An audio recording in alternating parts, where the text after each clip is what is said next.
आपको याद होगा बीते दिनों अमेरिका के राष्ट्रपति ने भारत और रशिया की इकोनॉमी को डेड इकोनॉमी कहा था। लेकिन हाल ही में भारत सरकार की तरफ से देश की इकोनॉमी को लेकर एक इकोनॉमिक नोट जारी किया गया है, जिस नोट में बताया गया है कि वर्तमान समय में भारत की अर्थव्यवस्था कितनी बेहतर सिचुएशन में मौजूद है। इस इकोनॉमिक नोट में कहा गया है कि भारत की इकोनॉमी एक गोल्डी लॉक जोन में है, जहां पर भारत में इकोनॉमिक ग्रोथ बढ़ रही है और उसके साथ साथ आपका जो महंगाई है वो कम बनी हुई है। इसके अलावा बेरोजगारी की दर आप देखें तो काफी कम बनी हुई है। और इस पूरे इकोनॉमिक नोट में ये भी कहा गया है कि 2025 में भारत की इकोनॉमी के लिए एक बड़ी उपलब्धि ये रही कि भारत ने इकोनॉमिक लिहाज से, इकोनॉमी की स्ट्रेंथ के लिहाज से जापान को पीछे छोड़ते हुए भारत दुनिया की चौथी सबसे बड़ी इकोनॉमी बन गया। तो जाहिर तौर पर ये जो इकोनॉमिक नोट है ये भारत के लिए काफी इंपॉर्टेंट है। इस पर हम डिटेल से चर्चा करने वाले हैं। मेरा नाम है अक्षय और करते हैं वीडियो की शुरुआत। सबसे पहले यहां पर अगर आप देखें, बहुत सिंपल सा कि गोल्डी लॉक जोन क्या है, गोल्डी लॉक जोन का मतलब क्या है, जिसमें इस पूरे इकोनॉमिक नोट में बात की गई है। तो गोल्डी लॉक जोन बेसिकली आपका दो चीजों को जो है इंगित करता है, दो चीजों की तरफ इशारा करता है।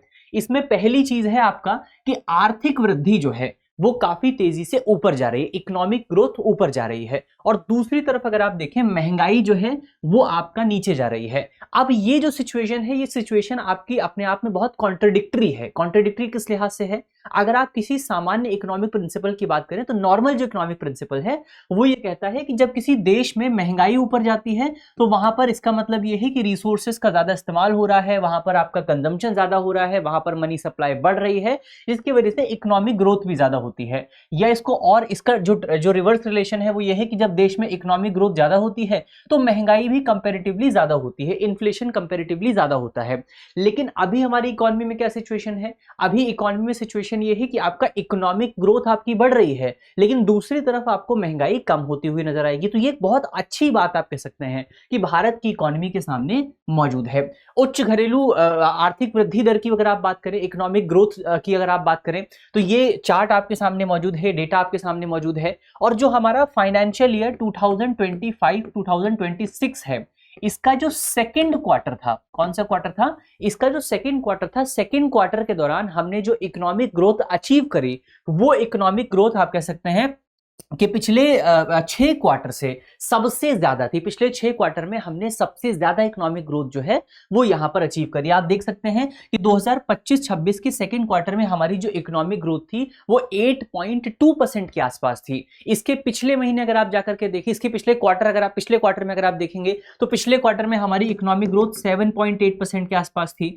सेकंड क्वार्टर में 8.2% के आसपास थी। यानी कि आपका पहले 6 महीने में इकोनॉमिक ग्रोथ कितनी हो गई? एवरेज 8% के आसपास निकल करके आती है। तो इसका मतलब ये है कि हम, ये जो हमारा वर्तमान फाइनेंशियल ईयर है उसमें हम पहले 6 महीने में 8% की दर से विकास कर रहे हैं। आप सोच करके देखिए कि ये 8% की दर इतनी इंपॉर्टेंट है कि दुनिया की अलग अलग इकोनॉमीज जो है, अगर आप ग्लोबल इकोनॉमी की बात करें तो ग्लोबल इकोनॉमी बहुत स्लो मूव कर रही है। अगर आप G7 की इकोनॉमीज की बात करें तो वो बहुत स्लो मूव कर रही हैं। वहीं अगर आप भारत की इकोनॉमी की बात करें तो भारत की इकोनॉमी जो है 8% की दर से ग्रो कर रही है। तो ये आप कहीं ना कहीं कह सकते हैं कि भारत के लिए एक बहुत अच्छी बात जो है वो यहां पर निकल करके आती है। और इसके पीछे का रीजन अगर आप खोजने की कोशिश करें कि यहां पर जो इकोनॉमिक ग्रोथ बढ़ी है उसके पीछे के कारण क्या है, तो जो मेन कारण यहां पर निकल करके आता है, जो कि आरबीआई की तरफ से बताया गया है, वो कारण है कि भारत में जो आपका डिमांड है, खासतौर पर जो डोमेस्टिक डिमांड है, वो डोमेस्टिक डिमांड काफी ज्यादा मजबूत हुई है। अब किसी देश की इकोनॉमी में दो इंपॉर्टेंट फैक्टर हो सकते हैं, या तो वो देश अपना खुद कंज्यूम करे या दुनिया के दूसरे देश उसके प्रोडक्ट्स को कंज्यूम करें। पर दुनिया में अगर आप देखेंगे वर्तमान समय में काफी अनसर्टेनिटी आपको देखने को मिलेगी। तो ऐसे में आप कह सकते हैं कि भारत का जो अपना कंज्यूमर बेस है, भारत की जो अपना पॉपुलेशन बेस है, वो पॉपुलेशन बेस भारत की इकोनॉमिक ग्रोथ को आगे बढ़ाने में एक इंपॉर्टेंट रोल प्ले कर रहा है। तो ये हमने देखा इस पूरे, ये जो आपका गोल्डी लॉक जोन का जो पहला एस्पेक्ट है, यानी कि इकोनॉमिक ग्रोथ का जो एस्पेक्ट है, उसको हमने समझा। आरबीआई के अनुमान की अगर आप बात करें, आरबीआई का जो अनुमान है वर्तमान इकोनॉमिक ईयर को लेकर के, फाइनेंशियल ईयर को लेकर के, वो पहले आपका 6.8% के आसपास हुआ करता था। पहले आरबीआई का अनुमान यह था कि वर्तमान फाइनेंशियल ईयर में 2025-26 में भारत की जो इकोनॉमिक ग्रोथ है वो 6.8% के आसपास रह सकती है। लेकिन अब आरबीआई ने इसको बढ़ा करके 7.3 कर दिया है। तो आरबीआई ने अपने अनुमान को भी बढ़ा दिया, क्योंकि आरबीआई को एक्सपेक्टेशन है कि भविष्य में जो हमारी इकोनॉमिक ग्रोथ है वो और ज्यादा मजबूत रह सकती है। तो ये एक इंपॉर्टेंट पॉइंट हमने देखा। अब हम बढ़ते हैं आगे, लेकिन आगे बढ़ने से पहले आपके लिए एक इंपॉर्टेंट सूचना है। सूचना यह है कि हम आपके लिए एक नया कोर्स लेकर के आए हैं जिसका नाम है studio GS foundation live online course. तो जैसा कि नाम से ही स्पष्ट है, ये कोर्स आपका फाउंडेशन कोर्स है जिसमें प्रीलिम्स और मेंस दोनों को कवर किया जाएगा। इसके साथ साथ ये कोर्स ऑनलाइन है, लाइव है, यानी कि आप अपनी सहूलियत के मुताबिक कहीं से भी पढ़ाई कर सकते हैं। तो अगर आप अभी भी स्टूडेंट हैं, अगर आप घर से रह करके पढ़ाई करना चाहते हैं, तो ये कोर्स आपके लिए बहुत बेहतर है। इसके अलावा कोर्स के फीचर अगर आप देखें तो बहुत कम प्राइस में ये कोर्स आपको मिलेगा, मात्र 24,999 रुपए में पूरा कोर्स आपको मिल जाएगा। और उसमें भी एक खास बात यह है कि कल को मान लीजिए आप दृष्टि आईएएस का ऑफलाइन फाउंडेशन बैच ज्वाइन करते हैं, क्लासरूम बैच ज्वाइन करते हैं, तो ये जो आपका प्राइस है, ये प्राइस उसी क्लासरूम बैच का जो प्राइस होगा उसमें एडजस्ट कर दिया जाएगा, यानी कि आपको इतना प्राइस नहीं देना पड़ेगा। तो ये आप कह सकते हैं कि ये वाला कोर्स एक तरीके से आपके लिए फ्री हो जाएगा। तो बहुत अच्छा कोर्स है, इसमें आपको करंट अफेयर की सुविधा भी मिलेगी, इसमें आपको पीडीएफ भी मिलेगी, इसमें आपको किताबें भी मिलेंगी, इसमें डाउट रेजोल्यूशन का सेशन भी मिलेगा आपको, 1250 प्लस घंटों की कक्षाएं हैं। तो तमाम जो आपका एक कॉम्प्रिहेंसिव पैकेज जो है वो यहाँ पर आपको मिलने वाला है।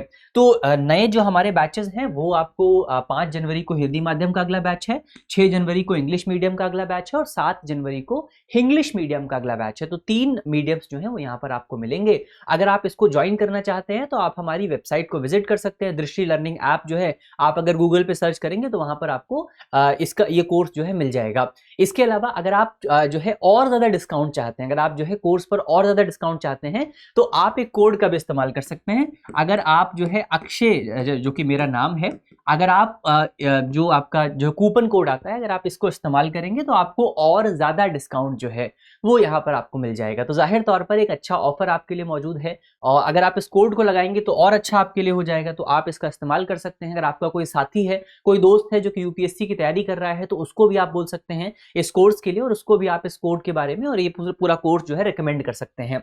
या आप हमारे नंबर पे संपर्क कर सकते हैं। नंबर आप नोट कर लीजिए 8750187501। इस नंबर पर भी आप जब कॉल करेंगे और अगर आप कोड के बारे में बताएंगे तो वहां पर आपको जो है डिस्काउंट मिल जाएगा। तो ये ओवरऑल एक इंपॉर्टेंट सूचना हुई। अब हम लौटते हैं वापस। तो हमने देखा कि जो गोल्डी लॉक जोन है उसके मुख्यतः आपको 2 एस्पेक्ट देखने को मिलेंगे।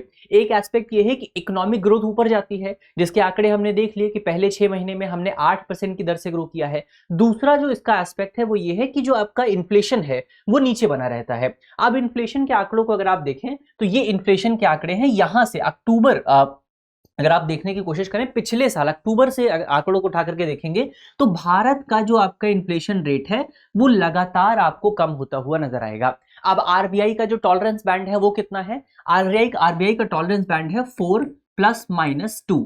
तो 4 ± 2 आपको यहाँ पर मिलेगा, और इसका मतलब हुआ यानी कि हमारा जो इन्फ्लेशन है वो 2% से लेकर के 6% के बीच में रह सकता है। लेकिन फिलहाल इन्फ्लेशन कितना है? फिलहाल इन्फ्लेशन आपको मिलेगा, अगर आप देखिए अक्टूबर महीने का जो इन्फ्लेशन है वो 0.25% के आसपास था। और ये जो अक्टूबर महीने का इन्फ्लेशन है 2012 के बाद से, 2012 में भारत में इन्फ्लेशन की नई सीरीज की शुरुआत हुई थी, 2012 के बाद से 0.25% अब तक का सबसे निचला इन्फ्लेशन का लेवल है। तो आप कह सकते हैं कि इन्फ्लेशन का लेवल जो है वो भारत में, महंगाई जो है काफी कम बनी हुई है। अब आपके मन में सवाल उठेगा कि आरबीआई का जो टॉलरेंस बैंड है वो तो आपका 2% से लेकर के 6% के बीच में है, यानी कि अभी जो हमारा इन्फ्लेशन रेट है वो आरबीआई के टॉलरेंस बैंड के अंदर नहीं है, उसके बाहर बना हुआ है। तो फिर ये आरबीआई इसको लेकर के चिंता क्यों नहीं कर रही है? आरबीआई इसको लेकर के परेशान क्यों नहीं है? तो आरबीआई दरअसल इसको लेकर के परेशान इस वजह से नहीं है क्योंकि ये जो आपका जो ये कहा जाता है कि इन्फ्लेशन बहुत नीचे नहीं होना चाहिए, ये एक नॉर्मल सर्कमस्टांस में लागू होता है। नॉर्मल सर्कमस्टांस का मतलब है कि जब आपकी इकोनॉमिक ग्रोथ काफी स्लो हो। अब आप सोच करके देखिए कि अगर आपकी इकोनॉमिक ग्रोथ बहुत स्लो है और ऐसी सिचुएशन में आपकी जो महंगाई है वो भी कम हो जाती है, तो इकोनॉमिक ग्रोथ भी स्लो है, महंगाई भी कम है, तो इकोनॉमी को बढ़ाना बहुत मुश्किल हो जाएगा। लेकिन अभी हमारी इकोनॉमी में क्या है? अभी हमारी इकोनॉमी में आपका महंगाई जो आपका जो जीडीपी ग्रोथ रेट है वो काफी ज्यादा है, 8% के आसपास है, 8.2% के आसपास है, और इन्फ्लेशन काफी कम है। तो ऐसे सिचुएशन में हम ये 0.25 को लेकर के बहुत ज्यादा चिंतित नहीं होना चाहिए, इसको लेकर के बहुत ज्यादा परेशान होने की जरूरत नहीं है। तो ये हमने इसको समझा। अब और भी क्या क्या संकेतक हमारे सामने निकल करके आते हैं, और भी क्या क्या इंडिकेटर्स हैं जो दिखाते हैं कि हमारी इकोनॉमी बहुत बेहतर है, जैसा कि सरकार ने जो इकोनॉमिक नोट जारी किया है उसमें बताया गया है।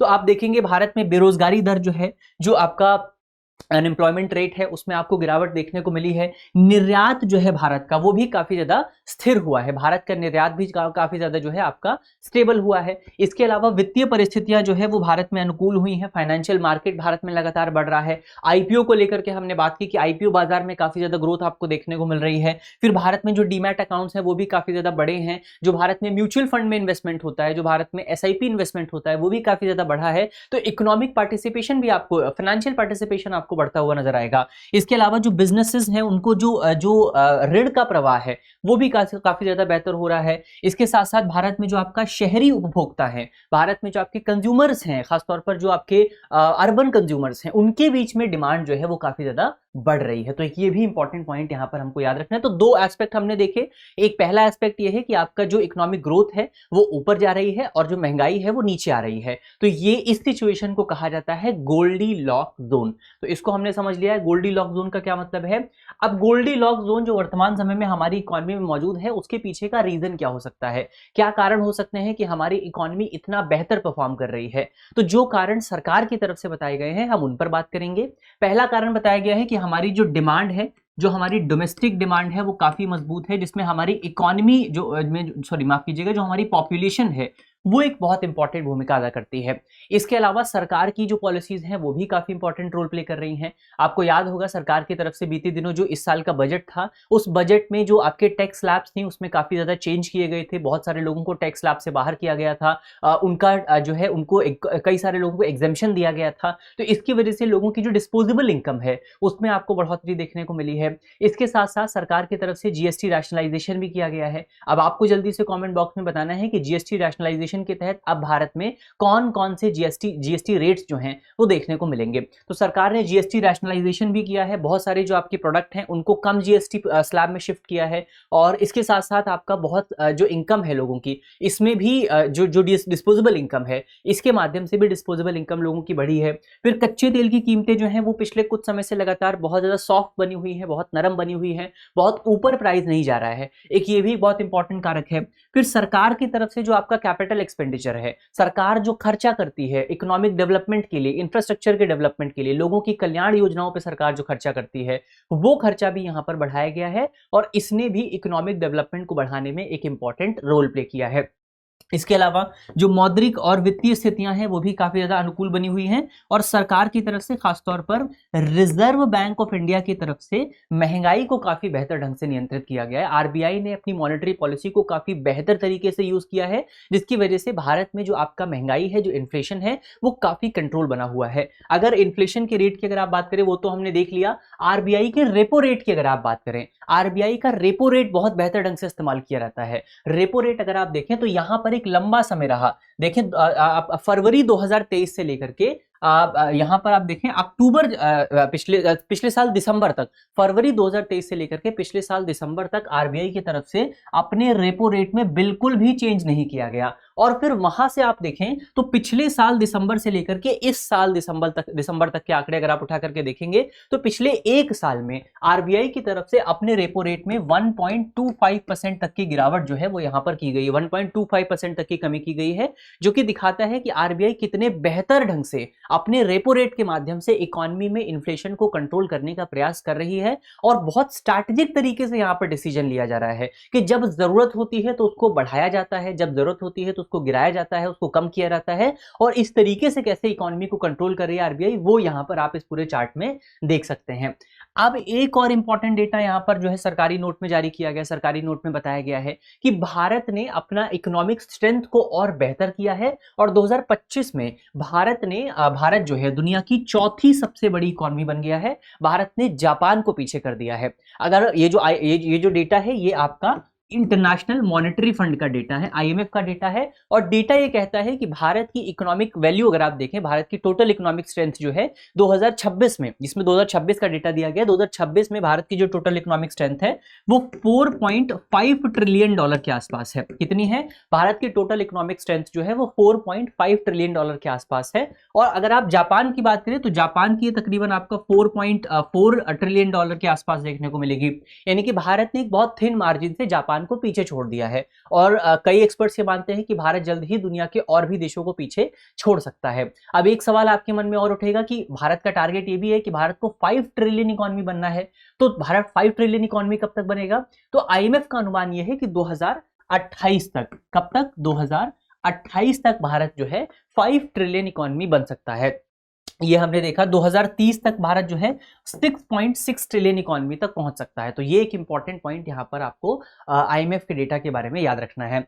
चलिए अब अंत में यहां पर आपके लिए एक करंट अफेयर का सवाल है, जिस सवाल का जवाब आपको कमेंट बॉक्स में देना है। सवाल में आपसे पूछा गया है कि यदि भारत में महंगाई दर काफी अधिक हो जाती है तो निम्नलिखित में से कौन सा विकल्प भारतीय रिजर्व बैंक के लिए सबसे उपयुक्त होगा? हमारे ऑप्शन है, ऑप्शन ए रेपो रेट में कटौती करना, ऑप्शन बी रेपो दर में वृद्धि करना, ऑप्शन सी बैंकों को अधिक तरलता उपलब्ध कराना और ऑप्शन डी नगद आरक्षित अनुपात को घटाना। तो इसका सही जवाब क्या होगा वो आपको जल्दी से कमेंट बॉक्स में बताना है। मुझे उम्मीद है कि इस वीडियो में हमने जितने भी इंपॉर्टेंट पॉइंट डिस्कस किए हैं वो पॉइंट आपको समझ में आए होंगे। अगर आपको वीडियो अच्छी लगी है तो वीडियो को लाइक कीजिएगा, अपने दोस्तों के साथ वीडियो को शेयर जरूर कीजिएगा और कमेंट करके बताइएगा कि वीडियो आपको कैसी लगी। मिलते हैं आपसे अगली वीडियो में, तब तक के लिए धन्यवाद। Introducing Drishti IAS Everyday Wear, the casual jacket and the polo neck t-shirt, perfect for everyday and casual wear. Shop now on the Drishti Learning app and Flipkart. Buy link in the description. अब exam की तैयारी को और बेहतर करने के लिए हमारे चैनल को लाइक, शेयर और सब्सक्राइब करना ना भूलें।